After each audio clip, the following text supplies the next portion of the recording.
Veer Zaara film की कहानी की खूब चर्चा हुई थी, लेकिन अब एक बार फिर सोशल मीडिया में वीर ज़ारा के नाम से एक लव स्टोरी छाई हुई है। कौन है ये नए वीर ज़ारा, आप खुद देखिए।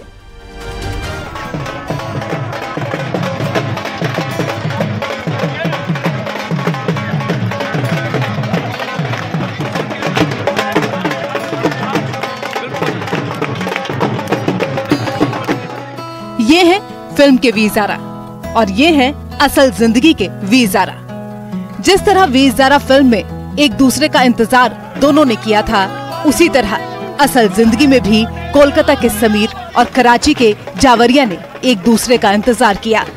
करीब 5 साल तक ये दोनों दूर रहे, लेकिन इन दोनों को विश्वास था कि एक दिन किस्मत उन्हें जरूर मिलाएगी, और हुआ भी ठीक वैसा ही। ये दोनों अब शादी करने जा रहे हैं। जनवरी के पहले हफ्ते में समीर और जावेरिया की शादी है। 6 जनवरी को दोनों की शादी का रिसेप्शन कोलकाता में होने जा रहा है। भारत में जिस तरह जावेरिया का अटारी बॉर्डर पर स्वागत हुआ है, उससे वो बेहद ही खुश है।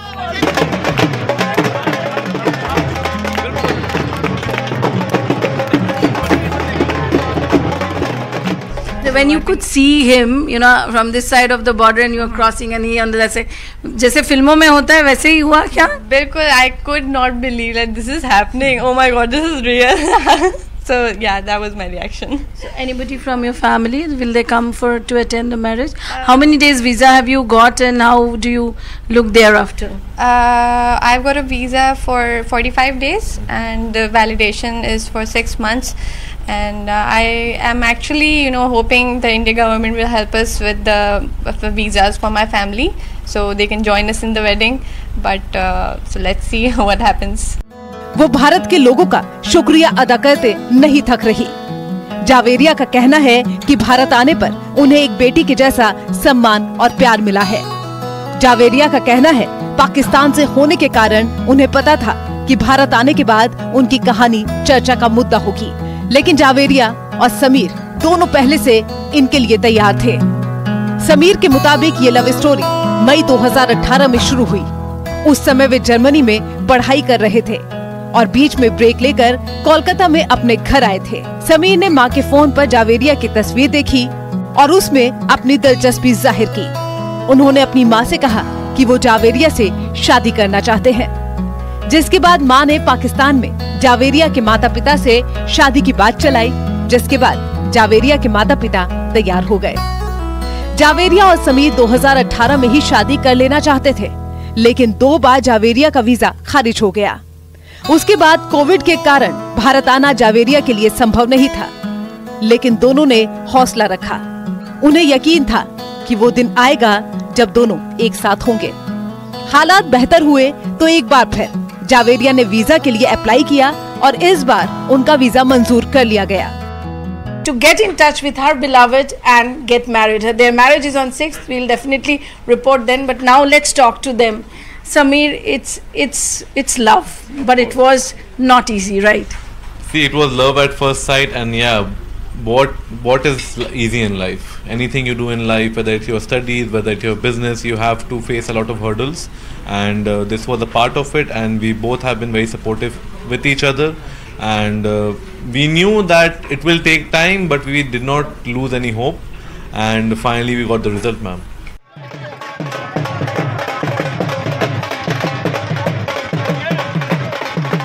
जावेरिया अटारी बॉर्डर पहुंची तो भारत की सीमा में आते ही उनका जोरदार स्वागत हुआ। समीर का कहना है कि पाकिस्तान की बेटी अब भारत की बहू बनने जा रही है और बहू का सम्मान करना हिंदुस्तान का रिवाज और तहजीब है। उसी के मुताबिक जावेरिया का स्वागत किया गया। समीर और जावेरिया का कहना है कि कोई सीमा मोहब्बत के रास्ते में नहीं आ सकती, लेकिन दोनों देशों के कानून और नियमों का सम्मान करना जरूरी है। इसीलिए दोनों ने भारत और पाकिस्तान के हर कानून का पालन किया और उसी के मुताबिक अब शादी के बंधन में बनने जा रहे हैं। इस खूबसूरत कपल की लव स्टोरी सोशल मीडिया पर छाई हुई है। जिस तरह सीमा के भारत आने पर सीमा और सचिन की कहानी सोशल मीडिया पर छा गई थी, ठीक उसी तरह अब सीमा और जावेरिया की लव स्टोरी सोशल मीडिया में छाई हुई है। Bureau report, news 18।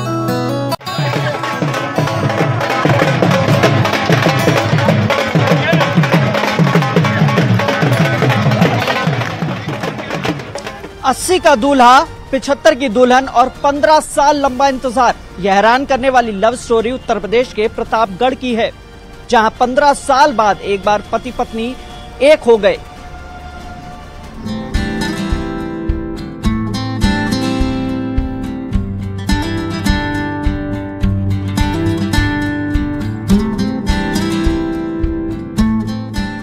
आपने कई फिल्मी लव स्टोरी देखी होंगी, कई लव स्टोरी के बारे में सुना भी जरूर होगा,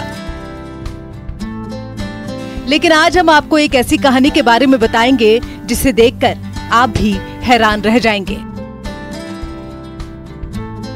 प्रतापगढ़ से आई बुजुर्ग दंपति की कहानी आपको फिल्म बागवान की याद दिला देगी। 15 वर्षों बाद जब दोनों मिले तो उनकी खुशी का ठिकाना ही नहीं था। आंखों में खुशी के आंसू थे और सारे गिले शिकवे मिटाने का सुकून। ये कहानी है 80 साल के बुजुर्ग शिव प्रसाद पाठक और 75 साल की उनकी पत्नी प्रभु देवी की। दोनों के बीच 15 सालों से विवाद चल रहा था, जिसे परिवार न्यायालय में सुलझा दिया गया, जिसके बाद दोनों बेहद खुश नजर आए। कोर्ट में दोनों ने एक दूसरे को माला पहनाई और राजी खुशी घर गए। मामला कंधई थाना इलाके के पाठकपुरवा का है। ये हम कभी नहीं अलग हुए। आज 2 महीना से 6 महीना हुआ होगा, 5-6 महीना से हम लोग अलग रहने लगे। थोड़ा हमारी आपस में बातचीत जो है लड़कों की वजह से, एक लड़का हमारा नालायक था, अभी है, उसके केस कई चल रहे हैं, उसको हमने बेदखल कर दिया। हमारे दोनों लड़के वो भी बिगड़ गए।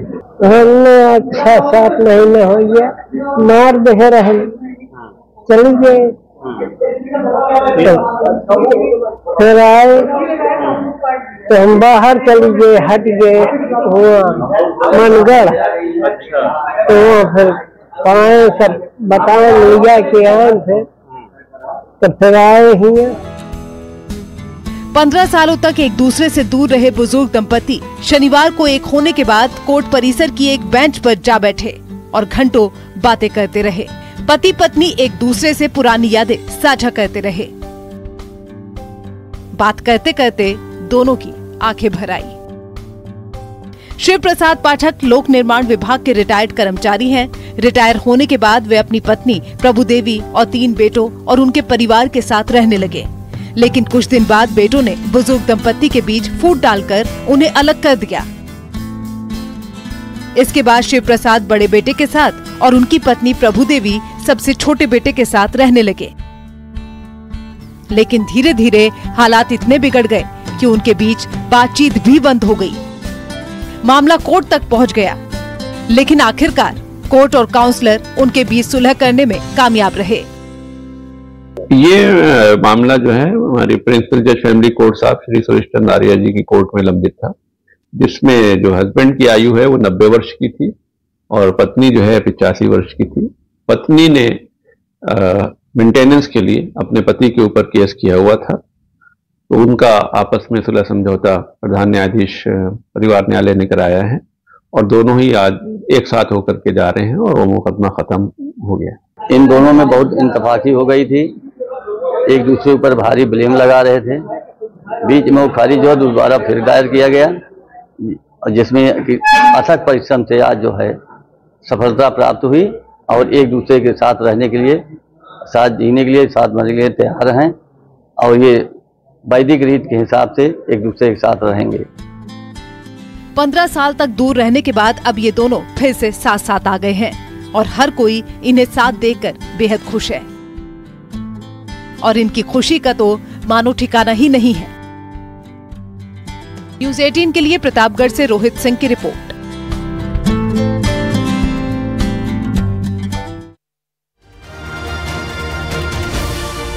प्रयागराज में त्रिवेणी के तट पर इन दिनों हजारों की तादाद में साइबेरियन पक्षियों ने संगम की सुंदरता में 4 चांद लगा दिए हैं। ये विदेशी मेहमान श्रद्धालुओं और पर्यटकों को भी अपनी ओर खींच रहे हैं।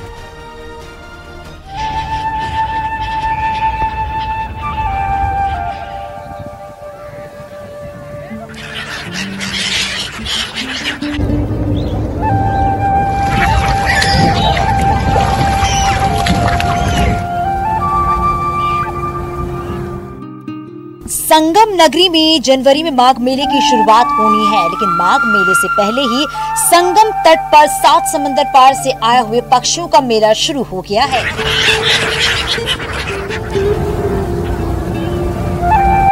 गंगा यमुना की लहरों पर अटखेलियां करने वाले ये पक्षी साइबेरिया से हर साल हजारों मील का सफर तय कर प्रयागराज पहुंचते हैं। यहाँ पर पक्षियों को देखने और उन्हें दाना खिलाने के लिए लोगों की भीड़ जुटती रहती है।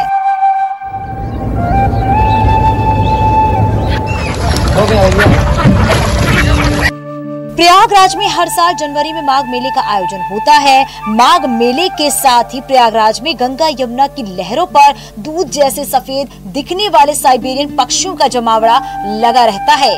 पक्षियों के इस झुंड को दाना खिलाने के लिए श्रद्धालुओं में भी होड़ लगी रहती है।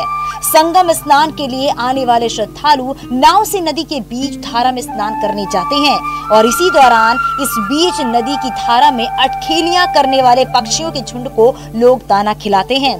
साइबेरियन पक्षियों के आने का सिलसिला ठंड की दस्तक के साथ ही शुरू हो जाता है और जैसे जैसे ठंड का मौसम बढ़ता जाता है वैसे वैसे इन पक्षियों की संख्या संगम तट पर बढ़ती जाती है।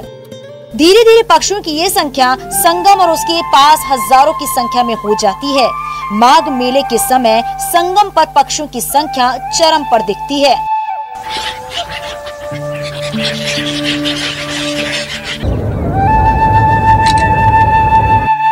जिस वक्त माघ मेला लगता है उस वक्त संगम पर आने वाले श्रद्धालुओं के लिए इन पक्षियों को दाना खिलाना भी पुण्य अर्जित करने का जरिया बन जाता है। गंगा स्नान के बाद लोग इन पक्षियों को दाना खिलाकर भी पुण्य लाभ अर्जित करते हैं। दर्शकों से प्रयागराज में ठंड के मौसम की शुरुआत के साथ ही इन पक्षियों का मेला भी लग जाता है।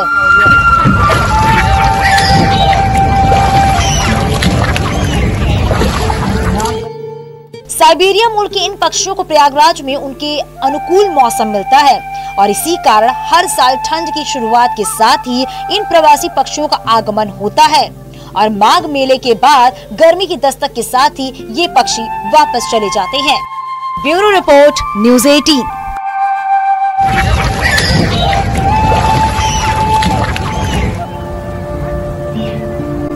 और ब्रेक के बाद बढ़ते आगे। रामनगर के कानिया गांव में बाघ के साथ ही गुलदार की दस्तक से ग्रामीण सहमे हुए हैं। यहां ग्राम प्रधान सुनीता के घर में लगे सीसीटीवी में गुलदार की चहलकदमी कैद हुई है।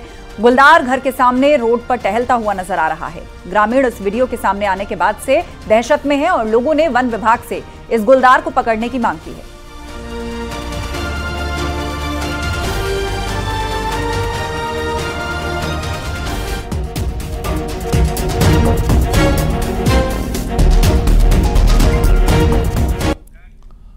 उधम सिंह नगर के जसपुर में एक गुलदार घायल अवस्था में मिला है, जिसे इलाज के लिए रानीबाग रेस्क्यू सेंटर भेजा गया।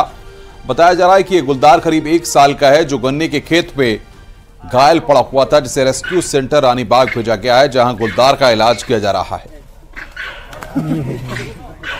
तो वन विभाग की टीम ने यहां पर यह रेस्क्यू किया है। गुलदार रेस्क्यू सेंटर रानीबाग में भेजा गया है, जहां पर उसको उपचार दिया जा रहा है। जसपुर रेंज से हम लेकर आए हैं यहाँ पर। मेरा साफ सफाई गश्त पे था, लगभग जो है 9:30 बजे के आसपास। तो देखा गया कि गन्ने के खेत में गुलदार बैठा हुआ है, तो उठने का प्रयास कर रहा था लेकिन उठ नहीं पा रहा है। तो हमने हमारे द्वारा तत्काल उच्चाधिकारी को सूचना दी और उपचार के लिए इसको जो हम मुख्यालय यहाँ पर रामनगर में लेकर आए। नई टिहरी जिला मुख्यालय से सटे केमसारी आंचल डेयरी क्षेत्र में इन दिनों गुलदार देखे जाने से दहशत का माहौल है और शाम होते ही लोग घरों में कैद हो जाते हैं। स्थानीय लोगों का कहना है कि पिछले कुछ दिनों से पानी के प्राकृतिक स्रोत और आसपास क्षेत्र में सुबह और शाम को गुलदार घूमता हुआ देखा जा रहा है और एक बार पहले भी इस क्षेत्र में गुलदार ने एक बच्ची पर हमला करके उसे घायल किया था। वहीं वन विभाग की टीम ने क्षेत्र में गश्त बढ़ा दी है और लोगों से भी अंधेरे में अकेले बाहर न निकलने की अपील की है। पे गश्त करवा रहे हैं और लोगों को जन जागरूकता भी लोगों को कर रहे हैं कि केमसारी ब्लॉक में थोड़ा सा एक तो उस तरफ में थोड़ा गंदगी ज़्यादा है, नहीं पीछे की तरफ आंचल डेयरी के पीछे की तरफ गंदगी ज़्यादा है, वहाँ पिक्स वगैरह भी काफ़ी रहते हैं, तो उस कारण भी लेपर्डों का थोड़ा वहाँ पे आवागमन बना रहता है। जनता से ये अपील है कि भाई एक तो शाम के टाइम पे अकेले अकेले न निकलें, स्पेशली छोटे बच्चों को, महिलाओं को न भेजें।